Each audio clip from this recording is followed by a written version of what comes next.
భారత రాజ్యాంగం ఎవరు చూసినా రాజ్యాంగం గురించి మాట్లాడుతున్నారు. అసలు రాజ్యాంగం ఏం చెప్తుంది? రాజ్యాంగంలో ఉన్నటువంటి ఆర్టికల్ ప్రకారం రాజ్యాంగంలో ఉన్న దాని గురించి దానిపైనే నేను మాట్లాడుతున్నాను. రాజ్యాంగ హక్కులని కాలరాస్తున్నారు అనేటువంటి విషయాన్ని మనం తరచుగా వింటున్నాం. అయితే ఈ రాజ్యాంగంలో నిజానికి వారు తెలిసి మాట్లాడుతున్నారా, తెలియకుండా మాట్లాడుతున్నారా, రాజ్యాంగంలో ఉన్నటువంటి హక్కులను హరించేటువంటి ప్రయత్నాలు జరుగుతున్నాయని చెప్పేసి ప్రతి ఒక్కరు కూడా మాట్లాడుతూ ఉన్నారు. ఆర్టికల్ నెంబర్ ప్రకారంగా మేము అడుగుతున్నాం, ఇవి మా హక్కులు అని చెప్పేసి అంటున్నారు. రాజ్యాంగం గత జరిగినటువంటి ఎన్నికల్లో రాజ్యాంగం ఒక పెద్ద చర్చగా మారిందని కూడా మనం చెప్పుకోవచ్చు. అయితే ఇప్పుడు ఈ రాజ్యాంగం గురించి ఇంతలా మనం మాట్లాడడానికి గల కారణం ఏంటి అనేటువంటి విషయాలని, అసలు రాజ్యాంగం ఏం చెబుతుంది, ఆర్టికల్లో ఎలాంటి విషయాలు ఉన్నాయి అనేటువంటి విషయాలను తెలుసుకోవడం కోసం భారత రాజ్యాంగం గురించి మన ఛానల్లో ఎపిసోడ్ల రూపంలో ప్రతి ఎపిసోడ్లో కొన్ని విషయాలను తెలుసుకునే ప్రయత్నం చేద్దాం. ముందుగా అసలు భారత రాజ్యాంగం అంటే ఏంటి, సవరణలు ఎప్పుడు జరిగాయి, అందులో ఆర్టికల్స్ ఏంటి అనే విషయాల గురించి తెలుసుకుందాం. ప్రతి వ్యవస్థ తనదైన స్వరూపము, స్వభావము, లక్షణాలు, పనితీరు తెలియజేయు రాజ్యాంగం ఉంటుంది. ఇది లిఖితమైనది కావచ్చు, లిఖితమైనది కాకపోవచ్చు. ఒక రాజ్య వ్యవస్థ యొక్క దాని స్వభావాల గురించి, అక్కడ పనిచేయుచున్నటువంటి సంస్థల గురించి, ఒకదానితో మరొక దానితో గల సంబంధాలను గురించి, పాలకులకు పాలితులకు మధ్య సంబంధాలను వర్తించే సూత్రాలను గురించి వివరించేది రాజ్యాంగం. ఈ రాజ్యాంగ వ్యవస్థలోని భాగం కాబట్టి దీనికి రాజ్యాంగం లేదా సంవిధానం అంటారు. అయితే రాజ్యాంగం, ఈ మన భారత రాజ్యాంగం అనేది అన్నిటికంటే పెద్దదైనటువంటి రాజ్యాంగంగా వర్ణిస్తారు. ఈ యొక్క రాజ్యాంగం యొక్క శాసనం అంటే న్యాయ నియమాలకు లోబడి నిర్మించబడినటువంటి రాజకీయ నిర్మాణం కలిగిన పబ్లిక్లలో ఒక భాగం.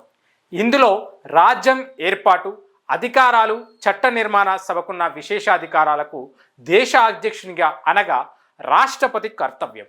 న్యాయ వ్యవస్థ ఏర్పాటు, సంరచన, ఈ సంరచనలో మత విభాగం, సైనిక, నౌకాయాన, విమానయాన, శాసన స్థితిగతులను, సార్వజనిక సేవలను, వివిధ శాఖలకు సార్వభౌమతలకులోని కార్యనిర్వాహక వర్గంతోనూ చట్టసభలతోనూ సంబంధాలు, స్థానిక ప్రభుత్వ యంత్రాంగపు వివరాలు మొదలైనవి ఉంటాయి. ఇక మనము మన రాజ్యాంగం గురించి ఒకసారి చూద్దాం. భారతదేశానికి 1947 ఆగస్టు 15న సంపూర్ణ స్వాతంత్ర్యం వచ్చింది. ఈ సువిశాల భారతదేశాన్ని పరిపాలించడానికి సువ్యవస్థిత పరిపాలన విధానం ఉండవలసి అవసరం ఏర్పడింది. దేశ పరిపాలన వ్యవస్థకు కట్టుదిట్టంగా నియంత్రించగల రాజ్యాంగాన్ని రూపొందించుకోవాల్సి వచ్చింది. అందుచేత దేశంలోని సుప్రసిద్ధ నాయకులు, అనుభవజ్ఞులు, విద్యావేత్తలు, న్యాయ కోవిదులు, వివిధ రంగాలలోని ప్రముఖులకు అప్పగించబడినటువంటి రాజ్యాంగ నిర్మాణ సభ ఏర్పడింది. రాజ్యాంగ ముసాయిదాను రూపొందించే బాధ్యత అప్పగించబడిన అంబేద్కర్ నాయకత్వంలోని రాజ్యాంగ ముసాయిదా కమిటీ రూపొందించిన రాజ్యాంగ ముసాయిదాను రాజ్యాంగ నిర్మాణ సభ కులంకుషంగా వివిధ కోణాలతో పరిశీలించి సంవివర చర్చలు జరిపి మెజారిటీ మద్దతులో ప్రస్తుత రాజ్యాంగాన్ని ఆమోదించింది. ఇది భారత ప్రజలు రూపొందించుకున్నది. భారత రాజ్యాంగానికి గల ప్రస్తావనలో ఈ విషయం స్పష్టపరచబడింది. అందులో 1949 నవంబర్ 26న ఈ రాజ్యాంగ సభ యందు ఈ రాజ్యాంగము అంగీకరించి అది శాసనము చేసి మాకు మేము ఇచ్చుకున్న వారమైతిమి అని ఉల్లేఖించబడింది. ఇక మన రాజ్యాంగం యొక్క విశేషాలు. స్వాతంత్రానికి పూర్వం ఆంగ్లేయులు భారతదేశాన్ని అఖండ భారతావనిగా రూపొందించారు. ఈ సువిశాల రాజ్యాంగాన్ని ఈ రాజ్యాన్ని పరిపాలించడానికి అనేక పరిపాలనా చట్టాలను రూపొందించడానికి ఆనాటి పరిస్థితులను, ప్రజల అవసరాలకు, ఉద్యమాలకు ఫలితంగా అనేక పరిపాలన సంస్కరణలతోటి ప్రవేశపెట్టినబడినటువంటి సదరు పరిపాలన చట్టాలను మన రాజ్యాంగ ముసాయిదాకు ప్రాతిపదికలుగా ఉపకరించాయి. భారత రాజ్యాంగంను దేశ పరిపాలనకు సంబంధించినటువంటి ప్రతి అంశాన్ని సవివరంగా స్పష్టంగాను నిబంధించడం చేత ప్రపంచంలోని అన్ని దేశాల్లో రాజ్యాంగాల్లోకెల్లా మన రాజ్యాంగం అతి పెద్దదని భావించబడింది. ఇందులో 15 ఆగస్టు 2006 నాటికి 93 సవరణలతో 444 ఆర్టికల్స్, 12 షెడ్యూల్స్, 22 భాగాలున్నాయి. యూనియన్ ప్రాదేశిక ప్రాంతాలు, పౌరసత్వం, ప్రాథమిక హక్కుల ప్రభుత్వ విధానాలను ఆదేశించే సూత్రాలు, ప్రాథమిక విధులు, పార్లమెంట్, సుప్రీంకోర్టు, రాజ్యాంగ ప్రాతిపదికైనటువంటి సంస్థలు, రాష్ట్రాలు, యూనియన్ రాష్ట్ర సంబంధాలు, వ్యాపార వాణిజ్య అంశాలు, సర్వీసులు, ఎమర్జెన్సీ వంటి అనేక విషయాలపైన నిబంధనలు రూపొందించబడి ఉన్నాయి. మన రాజ్యాంగం కఠినత్వంతో కూడిన సరళమైనది. అనేక దేశకాల పరిస్థితుల్లో వచ్చే మార్పులు, పరిమాణాలకు, అవసరాలకు అనుగుణంగా సవరణలు చేసుకోదగినది. అలాగని రాజ్యాంగ సవరణలు ఎడాపెడా చేయడానికి వీలు లేదు. నిర్దిష్ట కార్య విధానము అవలంబించవలసి ఉంటుంది. రాజ్యాంగ సవరణలు న్యాయ వ్యవస్థకు, పరిశీలనకు లోబడి ఉంటాయి. మన రాజ్యాంగము 1949 నవంబర్ 26వ తేదీన రాజ్యాంగ నిర్మాణ సభచే ఆమోదించబడినప్పటికీ 1950 జనవరి 26 నుండి అమల్లోకి వచ్చింది.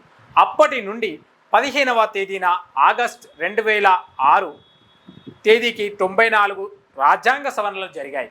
ఇక రాజ్యాంగ అనువాదాలు. భారత రాజ్యాంగం మొదట ఇంగ్లీష్లోను, రాష్ట్ర భాషగా వ్యాఖ్యానించబడి హిందీలోనూ ప్రారంభంలోనూ ప్రచురించారు. అయితే రాజ్యాంగంలోని 8వ షెడ్యూలు 17వ ప్రాంతీయ భాషలుగా పేర్కొనబడ్డాయి. ఈ భాషల్లోనూ రాజ్యాంగపు అధికార పాఠాలను ప్రచురించి ప్రభుత్వం నిర్ణయించింది. దీనికే భారత ప్రభుత్వం అధికార భాష సంఘాన్ని నియమించబడింది. ఐడి అఖిల భారత న్యాయశాస్త్ర పరిభాషిక పదకోశాన్ని రూపొందించింది. రాజ్యాంగం వంటి శాసనాలను అనువాదం చేసినప్పుడు దృష్టిలో ఉంచుకోవాల్సిన కొన్ని మార్గదర్శకాలను రూపొందించింది.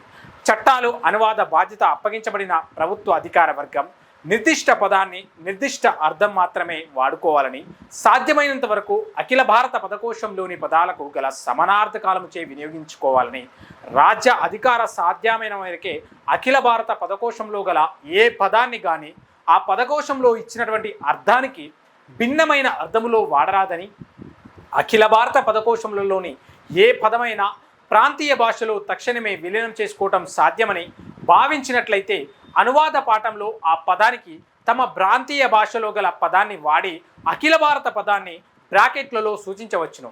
25 సంవత్సరాలు గడిచిన పిమ్మట ఈ పరిస్థితిని సమీక్షించవచ్చును. ఈ వాక్య నిర్మాణం సాధ్యమైనంత వరకు సదరు చట్టంలోని ఆంగ్ల వాక్య నిర్మాణాన్ని బట్టి ఉండాలి. 1980లో భారత ప్రభుత్వ